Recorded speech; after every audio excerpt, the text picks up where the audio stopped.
दोसरा सबके न पाई के Mixed by Anjit Raj. न पाई के दोसरा सबके न पाई के सैया भूल गई दोसरा सबके न पाई के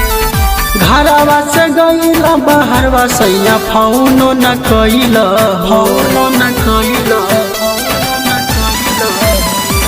घरवा से गईला बाहरवा सैया फोनो न कइला हो ए सैया भूल गईला हमारा दोसर सबती न पाई के ये सैया भूल गईला हमारा दोसर सबती न पाई के दोसर सबती न पाई के सबती न पाई के दोसरा सबके न Mixed by Anjit Raj. सैया भूल गईला हमारा दोसरा सबके न पाई के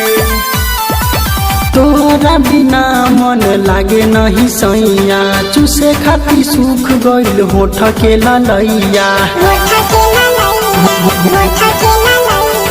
तोरा बिना मन नहीं लागेला सैया चूसे खाती सूख गइल होठ के ललैया कहतानी बात राजा तोरा आज समझाई के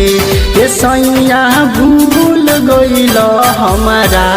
दोसर सबती न पाई के ये सैया भूल गइल हमारा दोसर सबती न पाई के दोसरा सबके न पाई के सबके न पाई के